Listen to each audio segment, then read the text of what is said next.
Hello everyone, welcome back to the channel. So in this video, we will be discussing जितने भी PCS में पिछले 5 महीने से करंट अफेयर्स के जो सवाल आए हैं, जितने भी PCS एग्जामिनेशन में, आज हम उसका पोस्टमार्टम करने वाले हैं। वो सवाल कहाँ से पूछा गया है, क्यों पूछा गया है, all the reasons and the detail solution of this. ठीक है, और प्रोबेबल सवाल क्या क्या आ सकते हैं आपके अपकमिंग एग्जामिनेशन में, be it UPSC, R O, UP PCS, IBACO, सबके लिए बहुत इंपॉर्टेंट है। सो सेट बैक, इसको अच्छे से देखो वीडियो को और मेक नोट ऑफ इट।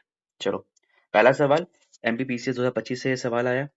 सवाल है which of this cyclones affected the coastal region of Tamil Nadu during November December 2024। देखो ये वाला पार्ट दे दिया है नवंबर दिसंबर 2024, तो आपको याद होना चाहिए। ठीक है, आंसर है फेंगल। फेंगल आया था नवंबर दिसंबर 2024 में। ठीक है, अब देखो इसी से रिलेटेड कुछ कुछ चीजें याद कर लो। जो है ऑपरेशन असना, ऑपरेशन असना जो है अरेबियन सी में आया था, अरेबियन सी। ठीक है, इसका टाइमलाइन याद कर लो। टाइमलाइन आया था अपना 25 अगस्त से लेके सितंबर 2 2024। कौन से एरिया में? जीजे, राजस्थान, MP। ठीक है, असना, असना साइक्लोन कहाँ पे आया था? अरेबियन सी वाले ब्रांच में आया था, अरेबियन सी वाले एरिया में आया था। कौन कौन सा स्टेट अफेक्टेड था? गुजरात, राजस्थान, MP। कौन से टाइमलाइन में आया था? 25 August to September 2024। Right. Now coming to cyclone Dana. Cyclone Dana bay of Bengal वाले एरिया में ओरिजिनेट हुआ था, वहां पे ही तबाही मचाया था। तो कौन कौन सा एरिया अफेक्टेड है? ओडी और WB, Odisha and West Bengal. And it came around 20 October 2024। This is very important. आपको मैच द फॉलोइंग में पूछ देगा, डेट पूछ देता है डायरेक्ट, है ना, कौन सा एरिया है एंड डेट। बिपरजॉय 2023 में आया था, जून के आसपास आया था। जून 2023 के आसपास आया था, अरेबियन सी वाले एरिया में आया था, है ना। महाराष्ट्र वगैरह कोंकण वाले एरिया में ज्यादा तबाही मचाया था। ठीक है, एंड फेंगल आपने देख लिया है, तमिलनाडु वाले एरिया में आया था। मैंगो शार्स, तमिलनाडु से आपको मैंगो शार्स याद आना चाहिए। ये सारी चीज आपको याद आना चाहिए। अच्छा, अच्छा ये मुझे बताओ, वेदर फोरकास्ट करने के लिए कौन सा प्राइम ऑर्गेनाइजेशन है इंडिया का? इसके अलावा मुझे बताओ, अर्ली वार्निंग ट्रैकर सिस्टम कहाँ पे यूज करते हैं? उड़ीसा का अर्ली वार्निंग ट्रैकर सिस्टम बहुत ज्यादा इंपॉर्टेंट है, उसका नाम बताना। और एक नीतिश डिवाइस करके एक है, ये कौन सा स्टेट ने इसको लॉन्च किया है? इसे कमेंट सेक्शन में मुझे बताना। Moving on to the next सवाल, who among the following has been appointed as a chairperson of Lokpal of India in 2024? So Lokpal बहुत इंपॉर्टेंट थीम है, अभी बहुत न्यूज में भी चल रहा है। सो पहले लोकपाल को डिसाइफर करते हैं। अगर आप 2013 में जाते हैं हम लोग, तो 2013 में आपको याद आना चाहिए, अन्ना हजारे जी याद आना चाहिए। अन्ना हजारे जी के साथ याद आना चाहिए अरविंद केजरीवाल, डॉक्टर कुमार विश्वास, है ना। तो ये लोग ने एगिटेशन किया था। इन लोग ने एगिटेशन क्या चीज का किया था ना, कि जो एंटी करप्शन एजेंसीज है, which Supreme Court has also termed that it is acting as a caged parrot. It is not performing independently. It is acting as a caged parrot for जो रूलिंग पार्टी है उसके अनुसार वो काम कर रहे हैं। So to curb those things, इन लोग का डिमांड था कि there should be a ombudsman scheme. Ombudsman होना चाहिए जो जितने भी गवर्नमेंट एजेंसीज है, गवर्नमेंट ऑर्गेनाइजेशन है, आपके जो सरकारी मुलाजिम है, उन पे चेक्स एंड बैलेंसेस रख सके। सो इसीलिए लोकपाल आया गया। सो लोकपाल सेंटर के लिए एंड लोकायुक्त है स्टेट के लिए। ठीक है, लोकायुक्त है स्टेट के लिए। अब देखो लोकपाल का गठन देखो, लोकपाल में कौन कौन होते हैं? एक होंगे हमारे चेयरपर्सन साहब होंगे, और 8 होंगे इसके मेंबर्स। अब जो 8 मेंबर्स है, दिस इज 8 मेंबर्स में 50% will be from judicial and 50% will be from SC ST, OBC and minorities. ठीक है, अब जो चेयरपर्सन साहब है, चेयरपर्सन साहब क्या कौन हो सकते हैं? इधर इधर he will be CJI of India, और फॉर्मर जज हो सकते हैं वो, है ना, और हो सकते हैं फॉर्मर जज ऑफ सुप्रीम कोर्ट, फॉर्मर जज ऑफ सुप्रीम कोर्ट। ठीक है, याद हो गया? वापस से मुझे बताओ क्या क्या आपने याद किया है। एक चेयरपर्सन होंगे, 8 मेंबर्स होंगे। 8 मेंबर्स को बाइफरकेट करो, 50% जो मेंबर्स है वो जुडिशियल मेंबर्स होंगे, और 50% मेंबर है वो SC ST OBC वाले होंगे। चेयरपर्सन साहब होंगे इधर CJI ऑफ इंडिया और फॉर्मर जज ऑफ सुप्रीम कोर्ट। अब इनका देखो कार्यकाल होता है ये सारे मेंबर्स का, 5 वर्ष और 70 ईयर्स। ठीक है, 5 ईयर्स, 5 ईयर्स और 70 ईयर्स। ठीक है, जिसमें भी जो होगा। और इनको अपॉइंट कौन करते हैं? हमारे प्रेसिडेंट साहब अपॉइंट करते हैं मेंबर्स को। ठीक है, पूरा पिक्चर क्लियर हो गया है।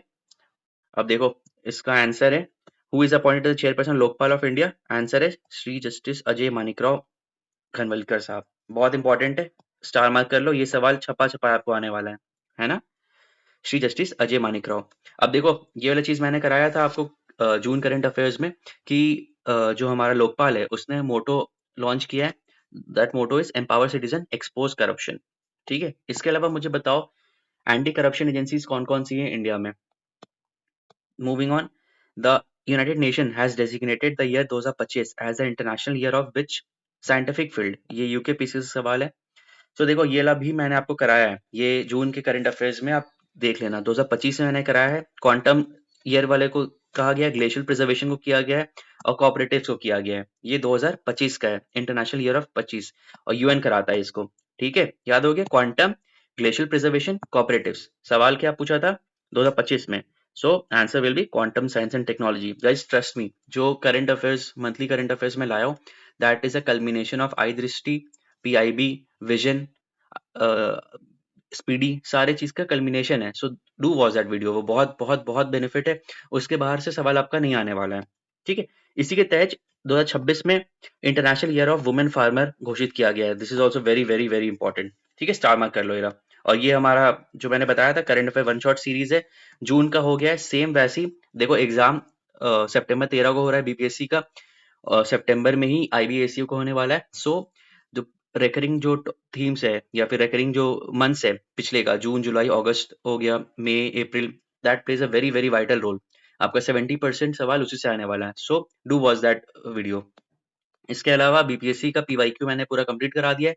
70th बीपीएससी का 3 वीडियोस कंप्लीट हो गया है, और री एग्जाम का भी 2 वीडियोस में पूरा 150 सवाल डिस्कस हो गया है। इसके अलावा हमारा एक और फ्री इनिशिएटिव है 5 मिनट सीरीज फॉर बीपीएससी, उसमें 2 टॉपिक्स हम लोग ने कवर कर दिया है, अब तीसरा टॉपिक आज या कल आने वाला है। So do watch that video, उससे आपके सारे सवाल सही हो जाएंगे। चलो moving on, which of the following pairs of country and joint military exercise connected with India is incorrect. ठीक है, तो देखो डिफेंस एक्सरसाइज से एक सवाल आता ही है, डिफेंस एक्सरसाइज भी हर मंथ का मैंने करवा रखा है, जून का मैंने करा दिया है, वो आप देख लेना एक बार। ठीक है, चलो मूविंग ऑन। पहला सवाल है रशिया इंदिरा, सही बात है, रशिया और इंडिया के बीच में ऑपरेशन इंदिरा होता है, एक्सरसाइज डिफेंस। अब देखो खंजर जो होता है वो होता है इंडिया और किर्गिस्तान के बीच में। इंडिया और किर्गिस्तान, किर्गिस्तान का कैपिटल क्या है कमेंट सेक्शन में मुझे बताना। सेशल्स और इंडिया के बीच में होता है लामितिया, वेरी इंपॉर्टेंट। सेशल्स और इंडिया के बीच में क्या होता है? लामितिया। अब देखो थाईलैंड के साथ इंडिया करता है मैत्री, मैत्री। ठीक है, वेरी इंपॉर्टेंट। थाईलैंड के साथ इंडिया क्या करता है? मैत्री। और जो यहाँ पे जो दिया है युद्ध अभ्यास is done with India and USA, ये वेरी वेरी इंपॉर्टेंट है। जो युद्ध अभ्यास होता है वो किसके साथ होता है? इंडिया और यूएसए। और जो थाईलैंड के साथ होता है दैट इज मैत्री। क्लियर, किर्गिस्तान कंजर याद आ जाएगा, सेशल्स लामितिया याद आ जाएगा, और थाईलैंड से मैत्री याद आ जाएगा, और युद्ध अभ्यास USA. Picture clear, moving on. चलो नेक्स्ट सवाल पे आते हैं, which position got India in the global innovation 2024। अब देखो ये इंडिया का ग्रोथ हुआ है, इंडिया 40 था 39 हो गया 2023 में, 2024 में हो गया 39, so there is a leap. और यहाँ से देखो सवाल ये बनता है कि उसको बनाता कौन है? डेवलप्ड बाई, तो डेवलप करने वाले हैं 3 एजेंसी, कॉर्नेल यूनिवर्सिटी, सवाल इससे आया है ना, इसको अच्छे से लिख लो, कॉर्नेल यूनिवर्सिटी प्लस विपो प्लस इंसीड।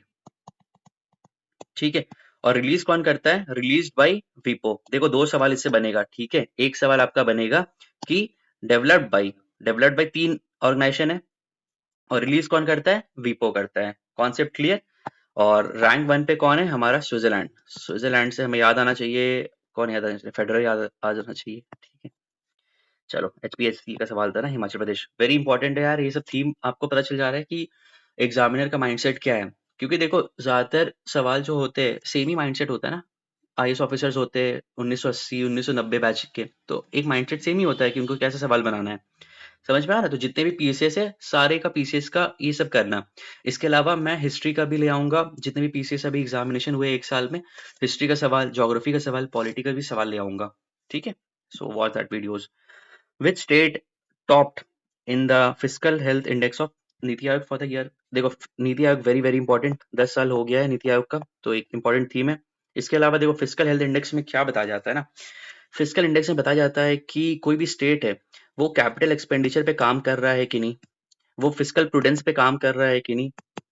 ठीक है, उसका जो इकोनॉमिक ग्रोथ है that is sustainable economic growth है कि नहीं, मतलब ऐसा नहीं है कि वेगली वो बस खर्चा कर रहा है, फ्रीबीज में खर्चा कर रहा है, ऐसा कर रहा है कि नहीं, ठीक है। इसके अलावा वो खुद जनरेट कर पा रहा है कि नहीं, रेवेन्यू कर पा रहा है कि नहीं, तो ये सारा फिजिकल हेल्थ इंडेक्स देखता है। क्या क्या देखता है? Capex, physical prudence, sustainable economic growth, generate revenue, और जो फिजिकल डेफिशिएंट है उसको कम कर पा रहा है कि नहीं, ये सारा चीज मॉनिटर करता है physical health index, and it is release by NITI Aayog. सो इसमें टॉप पे हमारा आया है उड़ीसा। उड़ीसा हमारा टॉप पे आया है। उड़ीसा से मुझे क्या याद आना चाहिए? मो उड़ीसा स्कीम, है ना। उड़ीसा से अभी हम लोगों ने क्या देखा था यहाँ पे, बताओ। उड़ीसा से हम लोग ने यहाँ पे देखो ऑपरेशन हम लोग देखा ना, साइक्लोन, कौन सा साइक्लोन आया था, ये देखो यहाँ पे। फेंगल कहाँ पे आया था? तमिलनाडु में। और उड़ीसा में क्या आया था? दाना साइक्लोन आया था, ठीक है। सो उड़ीसा से मेरे को सारा चीज याद आना चाहिए। उड़ीसा से मुझे नवीन पटनायक साहब याद आना चाहिए, ठीक है। कितना उनका टर्म है वो आपको याद आना चाहिए, उनको कौन रिप्लेस किया है, उनका कंस्टिट्यूएंसी क्या है, ये सारा चीज आपको याद आना चाहिए। मूविंग ऑन, नेक्स्ट सवाल ये वाला हो गया, फिजिकल हेल्थ इंडेक्स याद आ गया। उड़ीसा, केरला नीति आयोग का एसडीजी इंडेक्स में हमेशा टॉप पे रहता है, केरला और उत्तराखंड, ठीक है। और एसडीजी जो वर्ल्ड का एसडीजी है उसमें इंडिया का रैंक 99 है। ये सारा चीज याद होना चाहिए। नेक्स्ट सवाल पे आओ।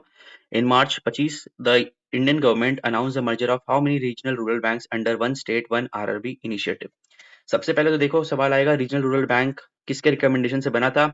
सो नरसिम्हन कमेटी और रूरल क्रेडिट, इस कमेटी के रिकमेंडेशन से बना था आरआरबी। 4 बार आरआरबी का अमेलगमेशन हुआ है। पहला अमेलगमेशन हुआ था 2006-10 में, 196 से 82 हो गया। दूसरा हुआ 13-15 में, 82 से 56 हो गया। तीसरा हुआ 19 से 21 में, यहाँ पे क्या हो गया, 56 से 43 हो गया, ठीक है। और चौथा अभी हुआ है, इसमें 28 हो गया है, ठीक है। ऑप्शन में इसमें 26 दिया था, बट आंसर शुड बी 28, ठीक है। रीजनल रूरल बैंक आपको याद आ गया, आरआरबी। आरआरबी किसके गठन से हुआ था? नरसिम्हन कमेटी रिकमेंडेशन से बना था, ठीक है। और 4 बार इसका हुआ है अमेलगमेशन। चौथा बार जो 2025 में हुआ है वो 28 को कंसोलिडेट कर दिया है, रिड्यूस किया है, ठीक है। नेक्स्ट सवाल पे आओ। अब ये सवाल है हमारा पेलोड पे, और डेट ऑफ, देखो इससे सीधा डेट ऑफ लॉन्च पूछता है, सो वेरी वेरी इंपॉर्टेंट चीज है। सबसे पहले देखो आदित्य एल1। आदित्य एल1 आपको याद होना चाहिए, सन कोरोना को स्टडी करने के लिए लॉन्च किया गया है आदित्य एल1। आदित्य एल1 का लॉन्च डेट था 2 सितंबर 2023, 2 सितंबर 2023। सो 2 सितंबर 2023 मिला दो इससे, आदित्य एल1 2 सितंबर 2023, ठीक है। बी का वन डायरेक्ट आंसर आ गया। कार्टोसैट और एक्सपोसैट आपको याद होना चाहिए, XPoSat is very important. XPoSat क्या है ना, स्टडी करता है पोलराइजेशन ऑफ एक्सरे, ठीक है। यू ऑफ एस्ट्रोनॉमिकल ऑब्जेक्ट, जितने होते हैं ना एस्ट्रोनॉमिकल ऑब्जेक्ट, एस्ट्रोनॉमिकल ऑब्जेक्ट, उसका एक्सरे वो मेजर करता है, ठीक है। और उसका लॉन्च डेट था 1 जनवरी 2024, एक्सपोसैट 1 जनवरी 2024, सी का 4, ठीक है। सो ये आंसर है। बाकी ये कार्टोसैट 3 है, सैटेलाइट है, सो मिला लेना उससे। But Aditya L1 is very important, XPoSat is very important, उसका लॉन्च डेट से डायरेक्ट सवाल पूछता है, so that should be clear in mind. इसी के साथ एक और सवाल पूछा गया है, इसरोज मॉड्यूल री enter the atmosphere and impacted the Indian ocean on April 4, 2025। देखो मैंने बोला ना, आपका ये डेट से सवाल पूछता है, so this is very important. सबसे पहले जान लो पोएम 4 है क्या। पोएम 4 और PSLV orbital module 4 is space research platform developed by ISRO that utilises space, ठीक है। पार्ट ऑफ स्पेडेक्स प्रोग्राम है, डॉकिंग प्रोग्राम है, वेरी इंपॉर्टेंट। इसरो का जो अभी आप देख रहे होगे कि कितना ऊपर तक जा रहा है, कितना उसका ये हो रहा है, ISRO is evolving. So docking experiment बहुत बहुत बहुत सक्सेसफुल हुआ है इंडिया का, ठीक है। तो पोएम 3 का एक ये है कि 3 times larger payload capacity than POEM 3, ठीक है। अब देखो लॉन्च डेट इसका वेरी इंपॉर्टेंट है 30 दिसंबर 2024, लेकिन ये सवाल पूछा है कि वापस से रीऑर्बिट करके वो जो एटमॉस्फेयर में कब एंटर किया, so that appeared on April 4, 2025, ठीक है। पोएम 4 दो तो डेट याद आना चाहिए, दिसंबर 30 2024 को लॉन्च हुआ, और वापस एटमॉस्फेयर में री एंटर कब किया, April 4 2025 को। दो डेट बहुत बहुत इंपॉर्टेंट है इसमें, ठीक है। पोएम 4 याद हो गया पूरा आपको। Moving on, What was the key focus of Waqf amendment bill introduced in April 2025? Waqf is a very very important theme guys, इसको अच्छे से करके जाना। वक्फ के आप सबको याद आना चाहिए, जेपीसी इसका गठन किया गया है। जेपीसी के चेयरमैन कौन है?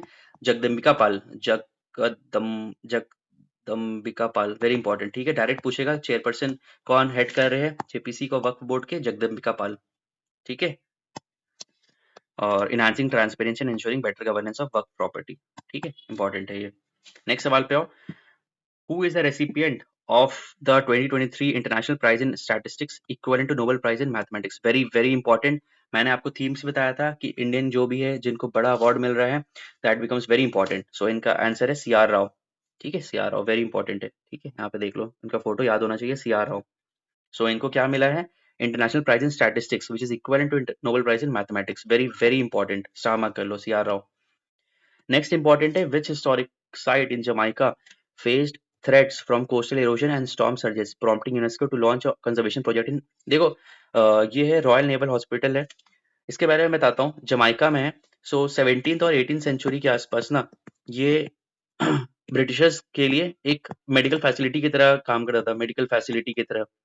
बट अब ड्यू टू कोस्टल एरोजन इसका क्या हो रहा है ना, मतलब खराब हो रहा है. ये जो रॉयल नेवल हॉस्पिटल है it is on the verge of being sinking.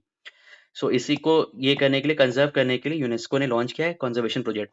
कहाँ पे? Port royal naval hospital, Jamaica. Jamaica से वेस्ट इंडीज याद आना चाहिए, जमाइका से आपको यूसेन बोल्ट, ड्वेन ब्रावो याद आना चाहिए. ठीक है, मूविंग ऑन. नेक्स्ट सवाल पे आते हैं. विथ रेफरेंस टू, ये तो बहुत इंपॉर्टेंट थीम है. ठीक है, कॉप 27, 20, 29, 30. तो 29 अभी हुआ था, कहाँ पे हुआ था? अजरबैजान, बाकू, याद आना चाहिए. कॉप 30 होने वाला है कहाँ पे? ब्राजीलिया, बेलेम. बेलेम ब्राजील में. ठीक है, 25 में होने वाला है. तो कॉप 30 मार दोगे Belem. COP 29 Azerbaijan, Baku. Baku, Azerbaijan, Baku. ठीक है, और अब हमारा बेलेम हो गया COP 30. Clear. Moving on. 101st amendment act is related to GST. 106th amendment news में है, डायरेक्ट सवाल पूछेगा आपसे. 106 कमेंट सेक्शन में बताना मुझे. Moving on.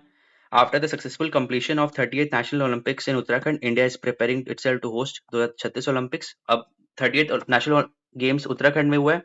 38, 39 कहाँ पे हो रहा है? मेघालय में हो रहा है. Very important. ठीक है, 38 Uttarakhand, 39 will be held in Meghalaya. चलो, moving on to the next सवाल. What is the title of the Pope Francis autobiography released in January 2025? Answer is Hope. ये वाला है. ठीक है, याद हो गया सवाल. So this is all guys. इतना हम लोग ने सारा कंप्लीट कर दिया. जो भी important Uttarakhand PCS, Himachal PCS और एमपी पीसीएस के जो सवाल थे करंट अफेयर से related, we have discussed all those things. So theme समझ में आ गया. आइडेंटिफाई करो थीम्स, क्या क्या सवाल पूछ रहा है, और इसी थीम्स पे करो, क्योंकि नेक्स्ट एग्जाम जो होने वाला है यही थीम पे सवाल पूछने वाला है. ठीक है, और if you want you can watch this video. मैंने इसको अपलोड कर दिया, प्लेलिस्ट भी मैं ग्रुप पे डाल दूंगा, ये यूट्यूब डिस्क्रिप्शन में डाल दूंगा. सो डू वॉच दैट वीडियो. ठीक है, फिर मिलते हैं नेक्स्ट वीडियो में. टेक केयर एंड हस्ता ला विस्ता.